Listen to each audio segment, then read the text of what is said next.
Oi, eu sou a Patrícia, estou aqui com a Ana, uma profissional incrível que eu tive a oportunidade de conhecer quando eu fiz a neuropsicologia lá na Santa Casa.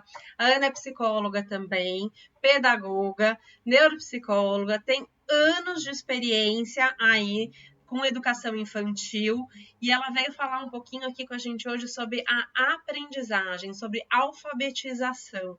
Aninha, vamos lá? Vamos começar. Para a gente começar, eu queria contar um pouquinho, fazer a gente pensar um pouco da importância que é essa leitura, a linguagem escrita. Por que a linguagem escrita ela é tão importante no mundo? É através da linguagem escrita que a gente se comunica, através da linguagem escrita que a gente recebe as informações. Então, o jornal é uma fonte muito importante de receber informação e é escrito. A internet escrita, né? Atualmente a gente já tem muita tecnologia do vídeo e do áudio, mas a linguagem escrita ela continua sendo o principal meio de você se comunicar com quem está muito longe de você. Então, mesmo mandando bilhetes, mandando cartas, e-mails, você escreve alguma coisa que você não quer esquecer quando você assistiu uma palestra, ou quando você está fazendo uma receita, você anota para você não esquecer e repetir. Quando o médico vai te receitar alguma coisa, ele anota o nome do remédio. Então, essa linguagem escrita, ela é primordialmente a comunicação do mundo. É ali que você tem acesso às informações do que está acontecendo. E é por ali que você vai entender como que o mundo funciona. E é por isso que ela é tão importante e tão essencial fazer com que as crianças tenham interesse nisso e queiram se desenvolver nesse processo. Muitos pais perguntam, né? Como que eu vou ensinar meu filho a gostar de ler? Uma dica é justamente mostrar essa importância dessa leitura. Então, desde muito pequeno, leia para o seu filho, quando ele for dormir, de manhã cedo em casa, crie um horário de leitura junto. Ler livros por capítulo, mesmo a criança, a partir de uns 4 anos, mesmo que a criança ainda não consiga ler sozinha, você já pode ler um livro de capítulos para o seu filho. Então, cada dia você lê 1, 2 páginas e ele vai criando essa fantasia de construindo essa história, de imaginando o que vai acontecer depois, vai criando gosto por essa leitura. Sabe o que eu tenho feito aqui, Aninha? Eu tenho, uma das minhas filhas tem 6 anos, né? E o que a gente tem feito, a tia, a avó delas, né, manda sempre gibis, né, da Turma da Mônica, não sei o que lá. Então, o que ela faz? Ela não sabe ler ainda, ela tá nesse processo de alfabetização. Então, muitas vezes a gente conta a história, eu leio para ela, aí um outro dia ela pega a mesma história e ela começa a contar. Tem a leitura, ela não sabe ler ainda, então ela vai vendo as figurinhas e ela vai transformando essa história numa história que ela cria, que ela imagina e do que ela lembra do que eu li. É bem legal, bem bacana. Ela vai aprendendo a se relacionar com o livro, a gostar do livro, a ter o livro como uma coisa importante na vida, justamente ela vai lendo da forma dela, né? Ela ler imagens também é uma leitura. Existem livros infantis que são só de imagens também, ler as imagens também é uma leitura, muito, muito bacana essa sugestão. E outra sugestão é quando a gente precisar usar a leitura para ver coisas no mundo, mostrar para a criança. Porque muitas vezes, quando você tem uma criança pequena e ela não sabe ler, é como se a gente ignorasse essa criança nesse momento. Não, a gente vai ler uma placa, chama a criança e fala, olha, vamos ler a placa, está indicando que é para a gente ir para aquele lado. Ou, sei lá, você foi no shopping, vamos olhar o horário do cinema. Junto, mostra para a criança, olha ali na placa, esse horário, olha, ali está escrito o nome do filme. Junto com a criança, vai, vamos escrever uma cartinha para a vovó para desejar parabéns. Então, vai escrevendo junto com a criança vai olhando as letras, vai vendo que você vai transformando aquilo que você fala, ele pode ser comunicado. Vamos fazer uma receita juntos, então pegue, vamos ler a receita junto. Mais de um adulto ler o mesmo livro para a criança, que é uma forma também da criança entender que o que está escrito ele fica gravado daquela forma, ele não se modifica. Então, a linguagem escrita também é uma forma de conservar a informação, porque várias pessoas vão ler e sempre vão ler a mesma coisa. Então, vários adultos diferentes lerem a mesma história também é uma forma de mostrar isso para a criança. Legal. E pensando em tudo isso, né, como que a pedagogia vê essa alfabetização hoje em dia, né? O que é esse tal construtivismo? Muito escrito pela Emília Ferreiro. Esse construtivismo, leva esse nome porque ele busca justamente que a criança construa a escrita, que ela descubra. Então, é como se, quando a gente está fazendo uma pesquisa de uma tese de doutorado, de mestrado, a gente cria uma pergunta, e antes de pesquisar e descobrir essa resposta de verdade, você vai criando hipóteses de qual pode ser a resposta para essa pergunta. Então, a pergunta, o problema da criança ali é como se escreve tal palavra. Vamos usar uma bola como exemplo. Então, a pergunta para a criança é como que escreve bola? E ela vai criar as hipóteses. Então, ela vai construir a escrita dela. Existem 4 tipos de hipóteses que a Emília Ferreiro descreveu. E, de acordo com a proposta e a teoria dela, todas as crianças passam por essas 4 hipóteses. A primeira é chamada de pré-silábica. É quando a criança ainda não faz associação entre o fonológico e a escrita. Ela simplesmente sabe que ela tem que colocar algum símbolo ali para representar aquela palavra. Então, a professora pede, escreve a palavra bola, ela vai pensar umas letras lá, vai escrever T-U-V-L, por exemplo, e vai escrever e pronto. Ela é uma fase pré-silábica. Ela já sabe que ela tem que usar símbolos, mas ela não sabe de que forma que ela usa aqueles símbolos, e ela não faz nenhuma relação daqueles símbolos com os sons, e nem dos sons com a escrita. A segunda fase é a fase chamada silábica sem valor sonoro. Por quê? A criança já começa a reconhecer esses sons, que são as sílabas. Então, ela começa a perceber que cada palavra é formada por pequenas unidades de sons. Então, bola tem 2 sons. E eu tenho que encontrar algum símbolo para representar esses 2 sons. Só que ela ainda não consegue reconhecer esses sons relacionados às letras. Então, ela ainda não consegue perceber que o bó é o B e o O. Então, ela coloca uma letra lá. E o lá, ela coloca uma outra letra. A terceira hipótese, aí sim, a hipótese silábica com valor sonoro. Então, a criança já está usando as sílabas e ela já relaciona essas sílabas ao som das letras. Então, quando ela vai pensar a palavra, ela vai pensar a palavra bola. Bom, que som é esse? É de que letra? Quando a gente diz que é silábica, é porque ela vai dar, a cada sílaba, ela vai dar uma única letra.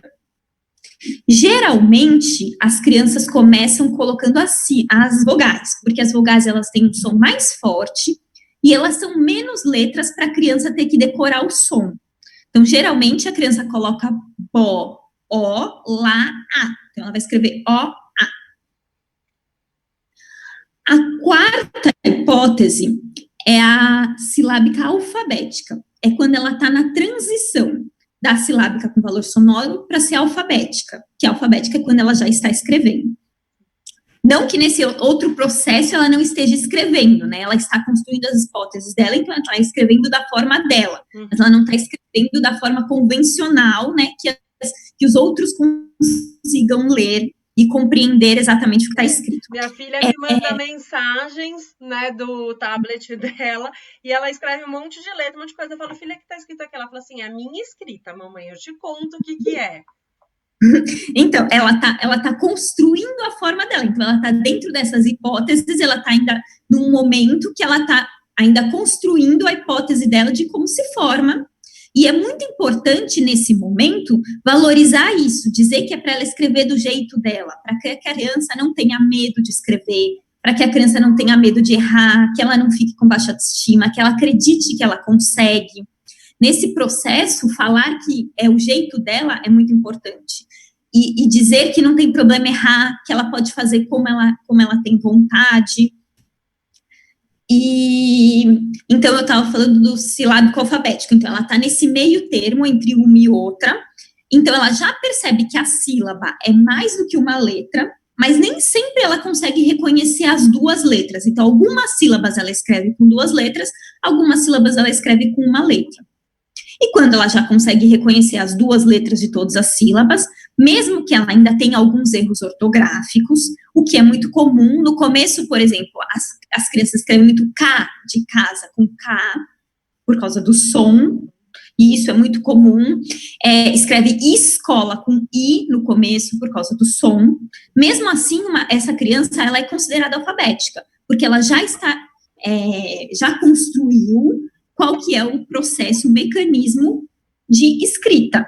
Ela reconhece cada som da palavra, relaciona cada som com as letras e coloca essas letras formando uma palavra que todas as pessoas vão conseguir ler. Nesse processo, então, eu já falei o quanto é importante estimular a criança. E uma outra dica para os pais é brincar com essa questão do fonológico, dos sons. Brincar de rima, ler poemas, porque aí você vai acostumando o ouvido a comparar esses sons e entendendo que esses sons são sempre os mesmos. Então, toda vez que eu escrever cama, macaco, maçã, Marcelo, esse ele usa as mesmas letras. Então, eu vou me acostumando com o som.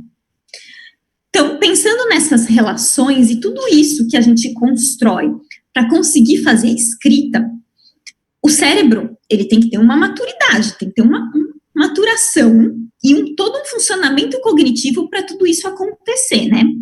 O nosso exemplo era a palavra bola. Vamos pensar, quando a gente vai escrever bola, tudo que a gente tem que reconhecer. Então, bó. Primeiro som é bó. Bó é a letra B e a letra O, que é igual ao bó de boca. Então, eu vou colocar lá. Bó, B-O. Lá é L-A, que é igual ao lá de lápis. Aí eu vou colocar o L e o A. E depois eu vou ler, que eu escrevi bola. Então, são vários processos cognitivos acontecendo no nosso cérebro. Ao longo dos anos, né, conforme nós vamos ficando mais velhos, nós vamos criando uma memória, na verdade. Então, a gente acaba memorizando as sílabas mais comuns, ou as palavras mais comuns, principalmente, né? Então, por isso que a gente passa a ler muito rápido, porque a gente passa a memorizar essas palavras e vai lendo rapidamente. E também memoriza rapidamente essas escritas, e por isso que parece que a gente não está mais fazendo esse processo de reconhecimento de todas as letras, e parece que escrever é muito fácil, mas na verdade tem todo um processo cognitivo ali acontecendo. É daí que tem a questão da rota lexical e fonológica? Isso, exatamente, é isso mesmo. A rota fonológica, ela é usada no começo, quando a gente ainda está num processo de compreensão de como acontece a leitura. Então, você ainda vai lendo sílaba por sílaba, ou quando a gente vai ler uma palavra que a gente não conhece. Ao longo dos anos, é o que eu estava falando da memória, você acaba memorizando as palavras mais conhecidas, e aí acaba usando mais rápido essa rota lexical, que ela já vai direto nessas palavras, e você não fica parando em cada sílaba, né? Isso é uma coisa mais, um trabalho mais da fono, né, mas que é interessante, né, que na área da neuropsicologia a gente também usa muito, principalmente para avaliar a dislexia, né? Isso. E até o PROLEC acaba ajudando a gente bastante, né? Um teste que ajuda bastante nessa sensibilidade. Tem o TDE, a gente também tem algumas coisas que ajudam. Isso, exatamente. E aí, pensando, então, nessa maturação do cérebro, por isso que essa alfabetização, ela é pensada que a criança tem que estar alfabetizada até o fim do 2º ano. Isso é lei da Secretaria da Educação. As crianças devem estar alfabetizadas até o final do 2º ano. O final do 2º ano, a criança deve ter 7 anos.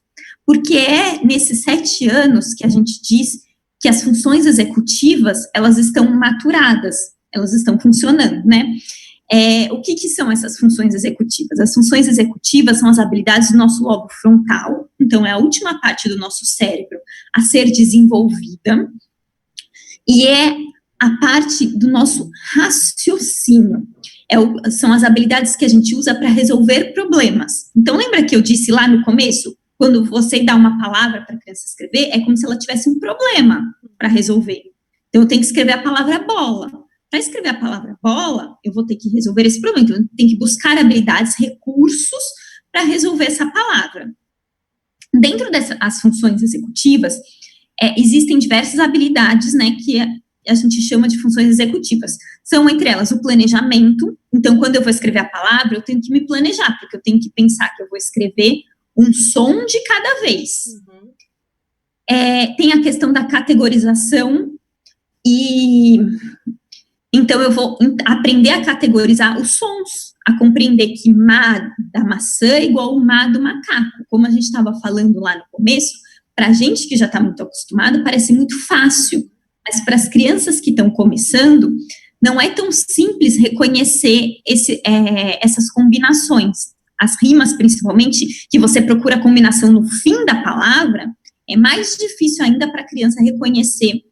Então, ela tem que ter essa habilidade já de categorização e abstração, né? Porque você está tirando um conceito que é abstrato, esse conceito do som. O controle de impulsos, de alguma forma, ele também acontece, porque a criança poderia simplesmente ir lá, escrever qualquer coisa, fazer qualquer coisa, gritar, e não, ela está raciocinando, ela está buscando a melhor forma. Que mais que tem de função executiva que a gente pode falar aqui? Controle inibitório, memória operacional. Memória operacional, é verdade, memória operacional. Memória operacional é aquela informação que você mantém dentro da cabeça por um período para resolver um problema.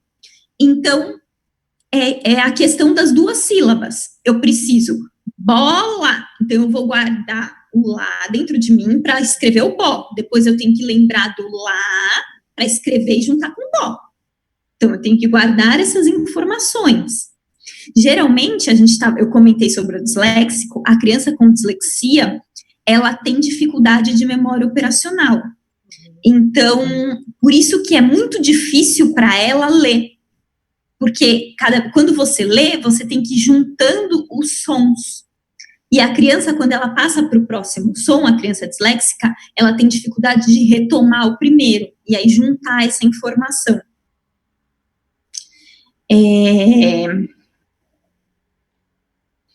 Acho que falei bastante. A questão da memória comum também, claro, porque você vai, ao longo do tempo, você vai guardando a informação de como se escreve cada sílaba, né? Depois de algum tempo, a criança para de procurar o má parecido com o quê? Porque ela memoriza que o má é o M com A.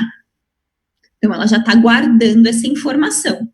E a questão atencional, ela é importante em qualquer atividade escolar, porque você precisa se focar naquilo e não confundir com outras coisas, né? Não distrair o seu foco em outras habilidades. Pegando essa questão atencional, Ana, tem as crianças, né, às vezes têm muita dificuldade em se manter atenta com o que está sendo dito, ainda mais agora, né, que está tendo aula online, acontece tudo isso, e aí as mães começam a vir uma aflição, putz, será que meu filho tem TDAH, né, porque ele não para, porque ele não ouve, o que a gente pode falar um pouquinho a respeito disso para ajudar nesse entendimento, né, da sintomatologia do TDAH, de tudo isso, das dificuldades, que também tem uma dificuldade de memória operacional, assim como no disléxico, né, mas tem outras coisas que eu acho que são importantes a gente ressaltar.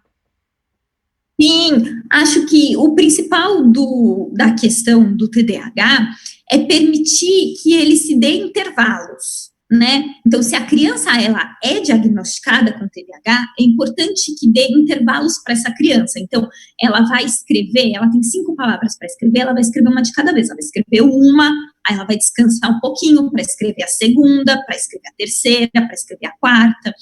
É importante preparar um ambiente para ela que não tenha distratores, um ambiente adequado, combinar com ela o horário, então eu coloco o despertador para tocar na hora de fazer a lição. Agora, o mundo que a gente vive é um mundo de muito estímulo o tempo todo, em todos os lugares. Então, as pessoas costumaram muito achar que todo mundo tem TDAH, porque a gente tem um mundo que nos distrai muito fácil. E muitas vezes não é algo patológico, né? Não querendo dizer patológico no sentido pejorativo, né? mais patológico no sentido de dizer que o cérebro tem uma modificação, né? Porque quem tem o diagnóstico de TDAH tem um funcionamento do cérebro diferente de quem não tem. Então, muitas vezes, a criança, ela só está recebendo muitos estímulos ao mesmo tempo, ela só precisa que o lugar esteja preparado para ela fazer aquela lição de forma adequada. Ela precisa que aquela lição desperte um interesse para ela. Por isso que muitas vezes agora, né, nesse tal construtivismo que eu estava falando para você, a gente não pede mais para a criança escrever qualquer palavra de qualquer coisa. Cada vez que se vai fazer uma lição de escrita, você busca puxar esse sentido social da escrita que eu estava falando no começo. Então, você quer treinar com a sua criança a escrever? Vamos escrever um bilhete para a vovó? A gente não está mais encontrando a vovó por causa do isolamento, então vamos escrever um bilhete para ela? A gente fez uma receita que ficou super boa, vamos mandar a receita para sua tia fazer? Vamos escrever aqui os ingredientes dessa receita? Vamos escrever uma carta para o seu amigo que você está com saudade? Então, é dessa forma que a gente vai despertar o interesse da criança por escrever. Ou, vamos contar uma situação que aconteceu com você e seu irmão, inventar uma história com essa situação. Então, você está criando coisas de interesse para a criança, para que ela tenha vontade de escrever. E aí, muitas vezes, essa questão da falta de atenção, de distração, se resolve. Agora, tem uma outra coisa que eu acho muito importante, que eu tenho visto cada vez mais forte também na sociedade. O TDAH é muitas vezes confundido com transtorno de ansiedade. Muitos pais não pensam que as crianças podem ter uma questão ansiosa forte, e essa questão ansiosa, ela se confunde com o TDAH. Porque quando a criança começa a ter esses sentimentos ansiosos, esse medo de errar, essa coisa persecutória muito presente no transtorno de ansiedade, ela se distrai. Que em vez dela ficar atenta na explicação, ela já está preocupada se na hora que ela for fazer a atividade, ela vai conseguir fazer. Então, a uma primeira vista, isso está distraída. Mas, na verdade, ela está distraída porque ela está tendo sentimentos ansiosos.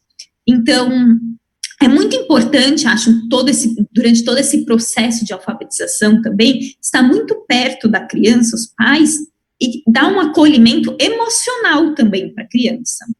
Como eu já tinha falado antes, do apoio, né, do estímulo, do incentivo, também dar colo quando a criança se sentir mal, se a criança quiser chorar, aceitar que chorar é normal, que isso pode acontecer, que ela pode errar, que a gente pode tentar de novo, que cada um tem o seu jeito, que não tem problema se ela não sabe agora, que a gente também não nasceu sabendo, que teve uma hora que alguém também precisou me ensinar. Aninha, agora acho que fica até um pouco mais latente também a nossa ansiedade enquanto pai nesse processo de alfabetização. Por quê? Porque nós estamos tendo que sentar ao lado das crianças para ver como é esse processo de educação, né? Como que elas aprendem, como faz tudo isso. Isso tem gerado muita ansiedade nos pais. Né? E aí vem a preocupação do, putz, meu filho não aprende. E muitas vezes a gente acaba julgando também a nossa ansiedade nesse processo para a criança. E a gente precisa pensar um pouquinho mais com cuidado sobre isso, né? Sim, sim. Dentro dessa questão que eu estava colocando do acolhimento com a criança, é muito importante pensar nisso, que cada criança tem o seu ritmo. E que não é bacana você comparar o seu filho com o filho da sua amiga. Se o filho da sua amiga aprendeu a ler com 6 anos e o seu só aprendeu com 8, não quer dizer que o seu filho é problemático. Lembra que a gente falou da maturação do cérebro? Cada cérebro tem um momento, e não é só o cérebro do disléxico que demora mais. Tem algumas crianças que demoram mais para ter essa maturidade, porque elas estão interessadas em outras coisas, elas estão com uma maturidade em outro momento. Então, é importante os pais não fazerem essa comparação e sentirem que vai chegar a hora do filho dele. O importante é chegar lá. Eu tive quando eu comecei a trabalhar, eu fui auxiliar de uma professora alfabetizadora e ela dizia que o caminho era como subir uma montanha. Todo mundo vai chegar no topo da montanha, que é estar lendo e escrevendo.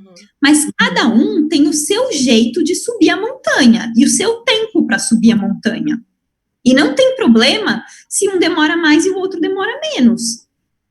E nesse processo, os pais sentirem que eles darem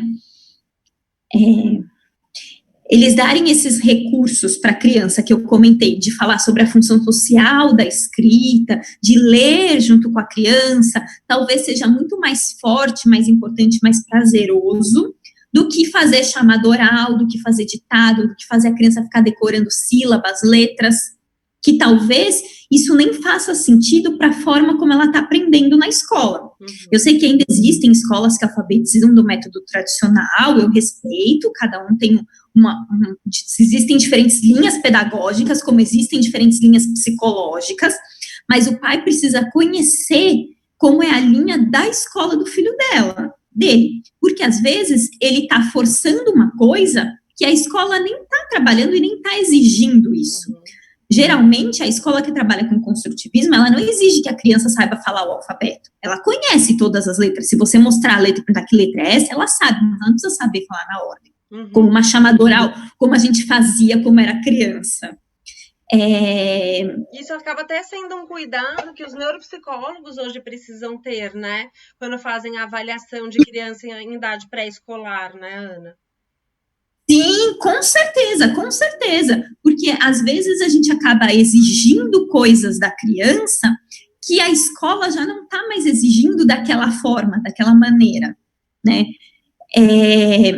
E acho que é muito importante os pais pensarem que se eles também precisam de um tempo para descansar, que você também pode dar uma pausa no tempo de estudo para você descansar. Há alguns anos, eu avaliei uma menina disléxica e a mãe dizia que ela precisava parar para chorar quando ela estava ensinando a filha. Porque eu tenho certeza que mexe com o emocional dos pais ter um filho com um diagnóstico de transtorno. Então, nós, adultos, também somos humanos e também podemos ter momentos difíceis. Então, se você sente que está pesado para você também, não, filha, vamos descansar um pouquinho, vamos dar 10 minutinhos. O pai vai no banheiro, respira, toma um café, come uma bolacha e volta. Pegando essa deixa, isso poderia ser algo interessante para se fazer agora, né, nessas aulas online. Não fazer essa pegada contínua, né, principalmente com criança pequena, que não é essa aula síncrona, né, o tempo todo, para a gente dar esses pequenos intervalos para a gente se recuperar, porque entra muito a nossa ansiedade do, ele precisa aprender, ele não está isso, daquilo. Para a gente aprender esse manejo seria uma ótima dica, né? Com certeza. Eu acho que esse tempo de respiro e de descanso é muito importante, tanto para a criança quanto para o adulto. Tanto é que o intervalo escolar, a troca de aula, ela é para isso também, para você trocar de informação na sua cabeça e você poder respirar, porque a gente sabe que o cérebro tem um tempo que ele aguenta, e depois ele precisa de um descanso, né? Aí, em casa, entra até a técnica Pomodoro, né, que traz exatamente esse tempo de intervalo de descanso, que eu tento me concentrar por um período de tempo naquilo, dou um tempo para o meu cérebro, volto para a concentração, porque a gente não... É irreal a gente falar que fica o tempo todo ali concentrado, né? Sim, e outra coisa que eu pensei agora também muito importante, que na verdade a gente conversou sobre isso antes, eu e você, o quanto é importante os pais também trazerem para os professores se eles estão com dificuldade, se eles não estão conseguindo fazer, se eles também estão precisando de ajuda, porque muitas vezes a forma como nós fomos alfabetizados e nós construímos a escrita é muito diferente de como está sendo feito agora. E aí os pais não entendem, tem muita mãe que já chegou para mim e falou, a criança chega com o caderno com tudo errado e a professora fala que está tudo bem. É o que eu falei, a criança escreve escola com i no começo e a professora não corrigiu. Porque a gente só começa a corrigir ortografia depois que a criança já tem o mecanismo de construção da escrita muito bem internalizado. E depois você começa a corrigir a ortografia. Então, num primeiro momento, basta que ela consiga comunicar aquela palavra. E ela está fazendo o mecanismo certo. Porque, na verdade, nós é que falamos o som errado. Porque o som do E não é escola, seria escola. É uma questão do sotaque paulista falar dessa forma. Tanto é que a gente comentou do teste TDE, quando você avalia com o teste TDE, isso são pontos que são pensados. Que se a criança escreve GP com I no final, é considerado certo, porque é uma questão do sotaque paulista. Uhum. E, Aninha, me ocorreu aqui agora, até para facilitar os pais nesse entendimento, em termos de ano escolar, quando que se começa a fazer essa correção ortográfica? É lá para o meio, fim do segundo ano, começo do terceiro ano. Tá. Depende um pouco de como cada escola trabalha e também de cada criança, né? Se é uma criança que com 4 anos ela já internalizou e já escreveu, porque eu já tive criança e com 5 anos lia o livro sozinha.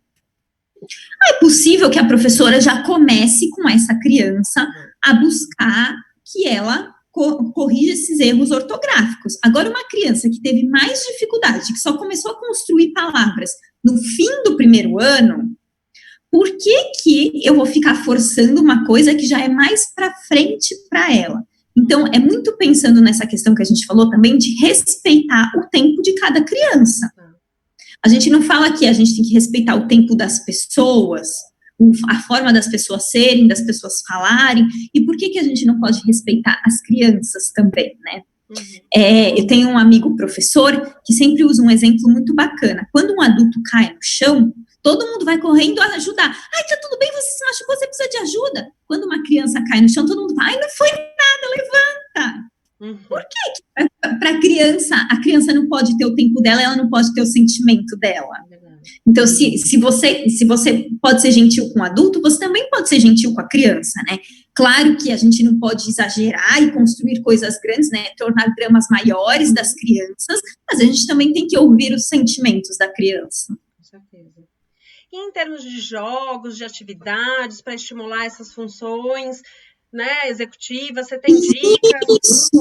Isso, justamente, acho que essas mães que estão muito ansiosas também, uma dica importante é isso. Mais do que treinar com a criança, ficar fazendo um monte de ditado, talvez treinar jogos que usam a resolução de problemas seja mais eficaz do que ficar treinando um monte de ditado, porque a criança vai aprender a usar os seus próprios recursos para resolver um problema. Então, na hora que ela for escrever bola, ela não vai paralisar, ela vai saber que ela tem que procurar dentro dela uma informação para fazer aquilo. Então, é muito bacana, desde cedo, desde 2 aninhos, jogar jogo da memória, 3 anos, já começar com quebra-cabeças pequenos, jogos de carta, Uno é muito bacana e usa muito raciocínio, Dominó também é muito legal e usa raciocínio. Todos esses jogos são jogos que parecem bobos, mas que você tem que criar estratégias para ele. E o que são essas estratégias? É resolver problemas. Você tem uma situação e você tem que procurar dentro de você um recurso para resolver aquilo. E se eu aprendo a resolver problemas, quando eu tenho o problema de escrever uma palavra, eu estou muito mais bem preparada e eu não vou estar paralisada ali. Existem jogos de internet também legais de escrever palavras, eu não me lembro agora o nome do aplicativo, mas tem um aplicativo de letras que ele joga várias letras e você tem que ir juntando e formando várias palavras com aquela letra. Para uma criança que já está no processo silábico alfabético, é legal, porque ela já está construindo palavras, então ela já consegue juntar aquelas letras. E é o que a gente sempre diz, a gente pode usar a tecnologia a nosso favor. Tem coisas boas da tecnologia, o que a gente não pode é exagerar com a tecnologia. Outro jogo muito legal, só um minuto, Paty. Outro jogo que é muito legal é o Resta 1. Resta 1 também usa muito raciocínio. E as palavras cruzadas. Mas as palavras cruzadas, elas só vão fazer sentido para a criança que já está silábica alfabética. Ou a que está silábica com valor sonoro muito segura. Quando a criança está silábica com valor sonoro e tem certeza que ela escreveu tudo certo, ela escreveu O-A. O que está escrito aqui? Bola! É bola, com certeza. Então, aí você pode jogar palavras cruzadas com ela para ela começar a ver que tem um buraco lá. E como que ela vai preencher esse buraco? Então, ela vai começar a pensar nisso. Mas é claro que palavras cruzadas para as crianças são palavras cruzadas infantis. Essas que a gente compra para adultos são difíceis. Existem palavras cruzadas da Turma da Mônica, que são super apropriadas e bacanas para criança. O Rummikub também é bem legal para essa questão de estratégia, de raciocínio. Raciocínio, muito legal. É muito bacana. Sim. Eu estou tentando lembrar se eu consigo pensar em algum jogo que usa categorização. Stop. Stop.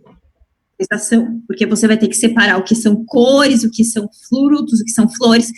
E o stop, você só precisa saber a primeira letra, né? A primeira letra, né? Quando a criança ainda não está totalmente escrevendo sozinha, pode jogar uma criança com um adulto contra outra criança com um adulto. E aí a criança fala a palavra, então ela só precisa pensar na primeira letra. E o adulto além da categorização, a gente trabalha também fluência verbal, né? Velocidade de processamento.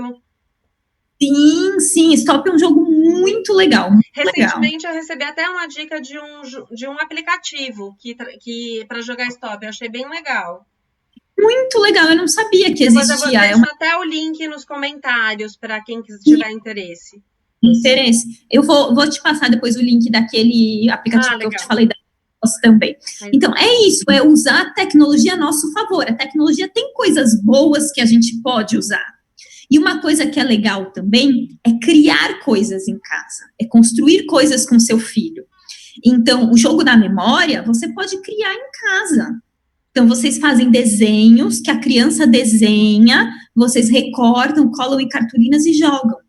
Usar a criatividade, criar e construir também é muito importante para esse processo, para que a criança saiba buscar recursos dentro dela. Verdade. O jogo da memória que combina desenho e palavra também é muito bacana, quando a criança está no começo, porque ela vai vendo as letras e vai se acostumando. Ela só reconhece a primeira letra, mas ela já consegue, então, juntar, ou até quando já está mais para frente, né? Mas mesmo quem está no começo já consegue jogar esse jogo da memória, que é o par, é a figura e a palavra. Também é um jogo legal e que dá para fazer em casa.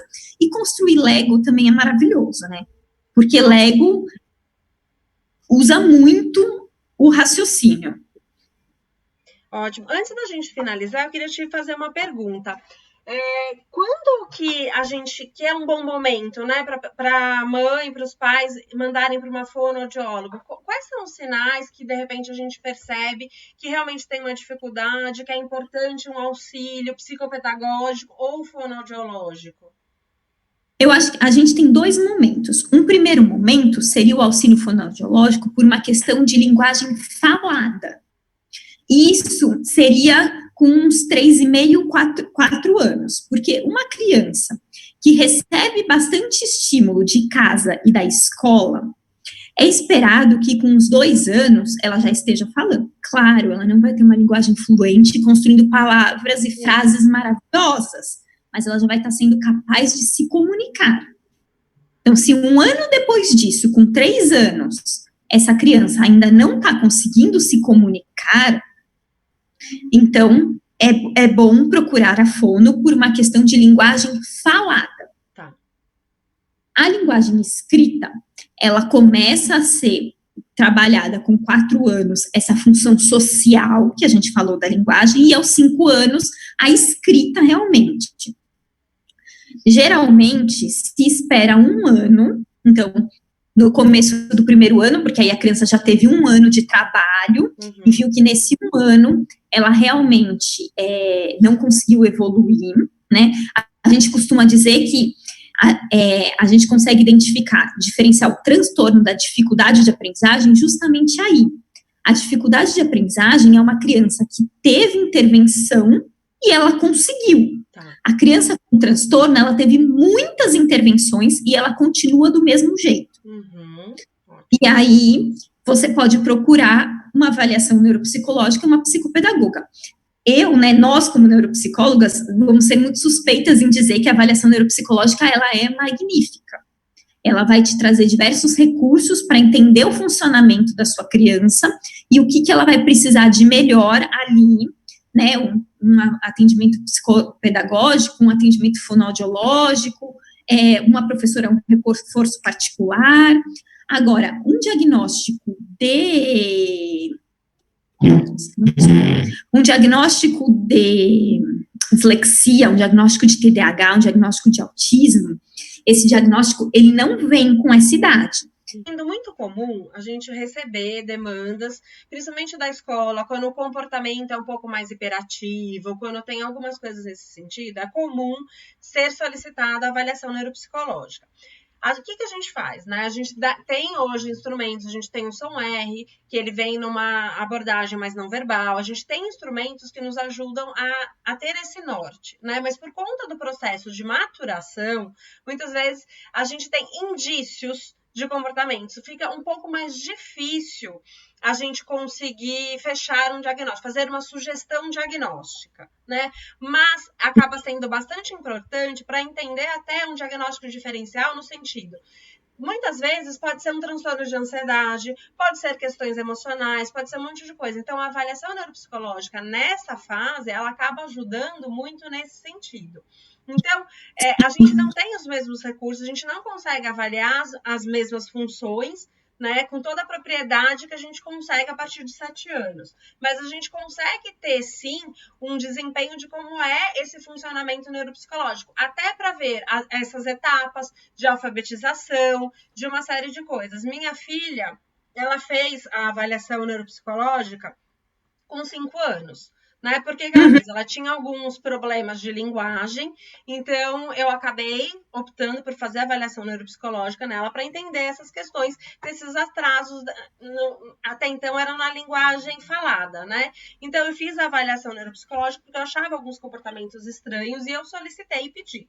Foi feita essa avaliação, então deu para entender as hipóteses dela, o processo maturacional, tudo isso para quê? Para eu delimitar quais seriam as melhores estratégias interventivas nesse sentido. Então, na ocasião, acabou se entendendo que era melhor uma fono que tivesse uma pegada um pouco mais da parte linguística, que não era o fono que ela estava fazendo. Então, eu mudei de fono, né, da abordagem de atuação da fono para ela ter esse aprimoramento. Aí, em associação com isso, eu entrei com ela com o neurofeedback. Para quê? Para potencializar toda essa questão do aprendizagem da fono. Então, os exercícios que a fono fazia, mandava para casa, né? Eu fazia com ela em neurofeedback, então eu colocava a faixinha nela, colocava a eletrodo na cabeça dela e falava, vamos lá, vamos treinar essas falas. Então, todas essas correções, todas essas dificuldades que ela teve, eu fui trabalhando através disso, porque eu fiz a avaliação dela com 5 anos. Então, é muito importante para a gente entender esse processo de como a criança está funcionando e onde estão as dificuldades dela. E aí, ela conseguiu ter alta, assim, super rápido da fono até, mas também a gente conseguiu aí abordar todas as medidas interventivas que eram necessárias. E agora a gente está aqui, em plena alfabetização em tempos de quarentena. Vamos ver como isso vai ser. Isso mesmo. É muito bom quando você tem o exemplo próprio para trazer, né? É muito rico e muito legal para os outros pais sentirem você trazer o seu próprio exemplo, né? Então, é justamente isso. A avaliação antes dos 6 anos, ela vem fazer esse diferencial, né? Ela vai fazer essa distinção qual é a dificuldade, qual é a facilidade, e vai poder descartar diagnósticos. Só que ela não vai fechar diagnósticos, né? Um diagnóstico de um transtorno como um TDAH, como um dislexo, como desortografia, esse tipo, ou até mesmo autismo, esse tipo de diagnóstico, ele só vai ser fechado quando a criança estiver perto de uns 8, 9 anos. Porque a gente precisa de alguns anos desses sintomas frequentes na criança e os casos dos transtornos de aprendizagem, a gente precisa de alguns anos de aprendizagem internalizada. Uhum. Então, a criança precisa já ter construído o processo de alfabetização e ainda ter muita dificuldade após alguns anos, geralmente 3 anos depois que ela finalizou o processo de alfabetização, para que você se conclua que ela é disléxica. Uhum. Ela vai dar indícios antes. Então, a gente vai ter essa suposição. Ela precisa de ajuda nessa parte, ela tem dificuldade disso, é possível que ela seja. mas não vai ser com 6 anos que a gente vai fechar esse diagnóstico do disléxico. Ou a gente já poderia descartar. Tem algumas crianças que, como você comentou, a escola já encaminha, né? A escola, hoje em dia, ela tem dado muito apoio e muita atenção nisso, porque já está mais do que comprovado cientificamente, do que quanto antes você começar a intervenção, melhor é para a criança. Então, a escola tem ficado muito atenta para que as crianças tenham intervenção o quanto antes. Perfeito. Então, muitas vezes elas chegam para fazer o diagnóstico cedo, para que elas tenham esse diagnóstico, essa intervenção antes, mas elas não vão ter um diagnóstico fechado, que não significa que elas não vão ter uma avaliação que indique o funcionamento dela. O que eu acho mais importante numa avaliação não é o diagnóstico, né? É exatamente como funciona, e é o quê? As medidas interventivas. O que essa criança precisa para ela funcionar melhor? Então, toda vez que eu faço uma avaliação, o meu maior objetivo eu não quero dar um diagnóstico, eu não pego a avaliação para dar um diagnóstico.